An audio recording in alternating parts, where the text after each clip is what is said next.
A very good afternoon, everybody. We are going to look to the elements of communication. Now, there are models which try to explain the communication process. A model is an explanation of the occurrences in a phenomenon.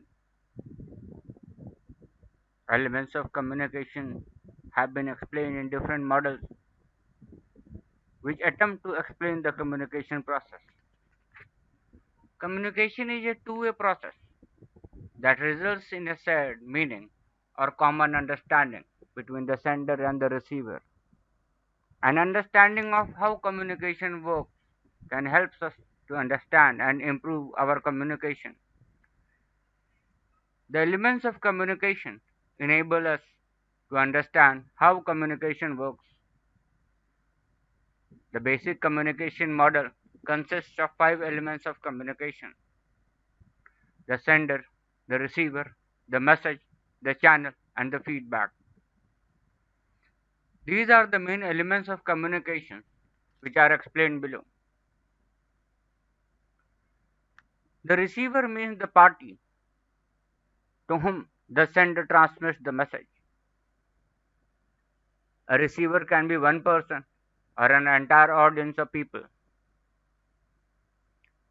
A receiver is the eventual recipient of the message. The receiver is also the decoder of the message. Decoding of a message is an integral to communication as encoding it.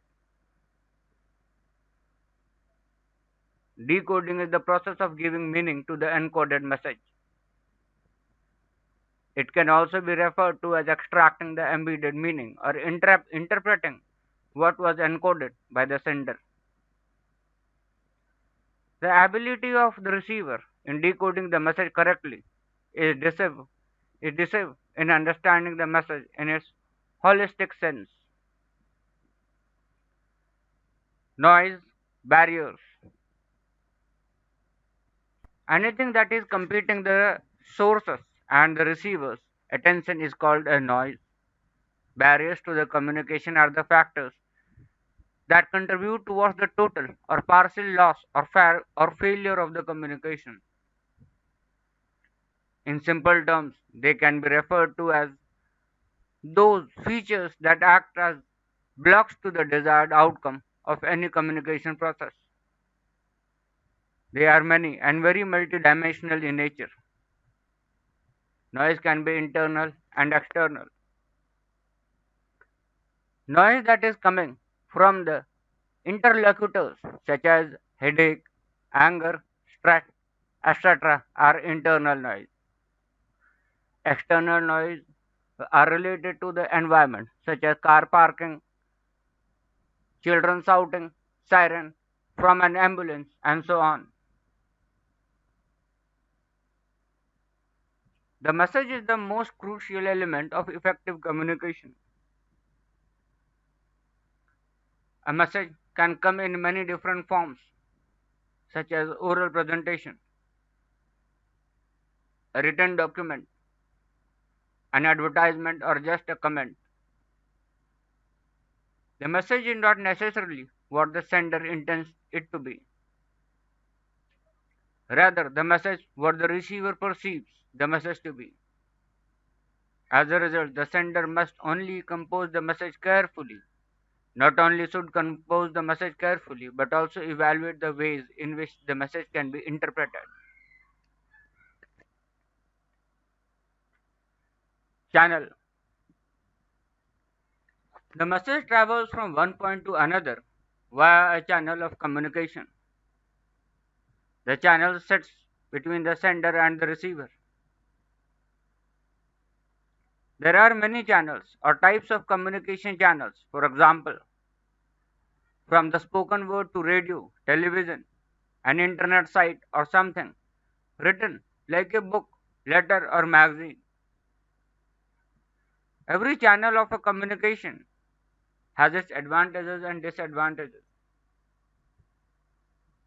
For example, one disadvantage of the written word on a computer screen or in a book is that the receiver cannot evaluate the tone of the message.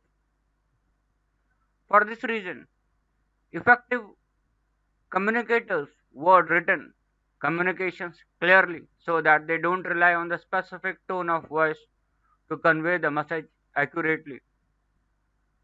The advantages of television as a channel for communication include its expansive reach to wide audience and the sender's ability to further manipulate the message using editing and special effects. Feedback. The last element of effective communication is feedback. This is the response from the receiver and later the source. Feedback is the receiver's response or reaction to the sender's message. The receiver can transmit feedback through asking questions, making comments, or just supporting the message that was delivered. Feedback helps the sender to determine how the receiver interpreted the message and how it can be improved. Without feedback, the communication process breaks down. The feedback given determines the direction the communication process will take. A communication process that employs all the elements works as follows. The source has an urge, a need that requires being satisfied and codes the message in verbal and or non-verbal language that is considered to best communicate the message according to the intent. In order to make that happen, it has to be in form and format that conveys the intent in the best possible manner. The message is encapsulated in the linguistic conventions such as symbols, that is words, besides signs that can be referred to as nonverbal language. The message will go through a channel, a means of communication such as email, face to face or phone conversation, letter, presentation, etc. The receiver will then decode the message using conventional, cultural, or contextual background and language skills. The message that is received or interpreted might or might not be the same as the sent one and may not necessarily meet the intent of the messenger.